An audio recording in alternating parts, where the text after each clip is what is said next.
syrienne, la part des enjeux dans une course effrénée de leadership entre les trois protagonistes que sont la Russie, la Chine et les États-Unis. Tant qu'à paraître bête et stupide, mais ne jamais se taire par le silence. Tant de crimes ont été commis, les plus graves, au nom des intérêts et non au nom des valeurs pas toujours perceptibles par le commun des mortels.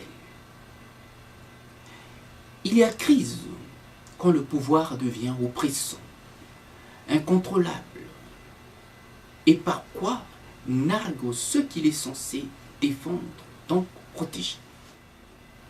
Dans la crise syrienne, nous réalisons enfin toute la difficulté que les politiciens ont à se faire entendre. Les plus graves, au nom des intérêts et non au nom des valeurs pas toujours perceptibles par le commun des mortels. Il y a crise quand le pouvoir devient oppressant, incontrôlable, et par quoi nargue ce qu'il est censé défendre, donc protéger. Et les institutions internationales à prendre véritablement position.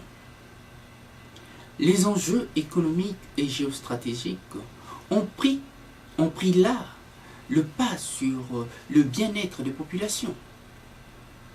D'où le tripatouillage que nous constatons des Nations Unies et de certaines forces en place qui jouent là un véritable bras de fer au détriment des populations. La crise n'est plus syrienne, elle devient internationale par le caractère démonstratif des forces en place.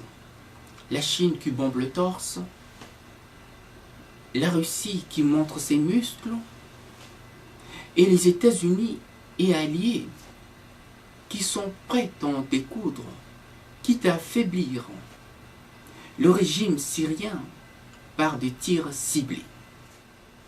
Dans mon esprit un peu mal tourné, la cible reste dans le viseur. Tout en ayant en tête les ratés de l'Afghanistan et le fiasco de l'Irak. Vous voyez bien que les guerres ne sont plus ce que nous croyons et les populations ne pèsent plus grand-chose sur la balance.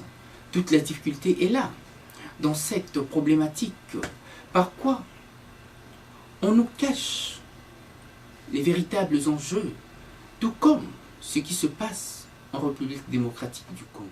La démocratie n'étant plus qu'un vain mot, par quoi on a substitué le pouvoir aux intérêts des grandes puissances, toujours maître d'enjeux, maître d'œuvre, véritable architecte de notre devenir, d'où ces lacunes qui apparaissent au grand jour, mettant en difficulté les Nations Unies dans son fonctionnement. Vous voyez bien que cette crise va beaucoup plus loin que ce que l'on aurait pu imaginer. Les grandes institutions internationales doivent commencer par une remise en cause de leur bien fondé, que de faire des entorses aux règles pour une part toujours belle, toujours plus belle, au nom de l'histoire à certaines nations, avec qui nous logeons, il me semble, dans la même enceinte et à la même enseigne. Sinon, à quoi bon les Nations Unies? Les Nations Unies, qui n'ont jamais été aussi désunies que dans les faits, excepté sans doute dans les discours et leurs bonnes intentions. La crise syrienne aujourd'hui, au moment où je parle, dépend plus de ces trois protagonistes que des rivalités mises en opposition sur le terrain. Entre l'opposition et le pouvoir, il n'y a plus d'un conflit d'intérêts qui passe par l'adhésion des populations à une cause plus ou moins non avouée. Pour donner du goût à l'espoir, il faut mettre au pas les États réfractaires et imposer la Charte des Nations Unies à tous les États membres sans clause favorable. Cette charte signée le 26 juin 1945 à San Francisco, à la fin de la conférence des Nations Unies, tout en l'actualisant tout simplement, en tenant compte de lieux et des circonstances dans leur évolution.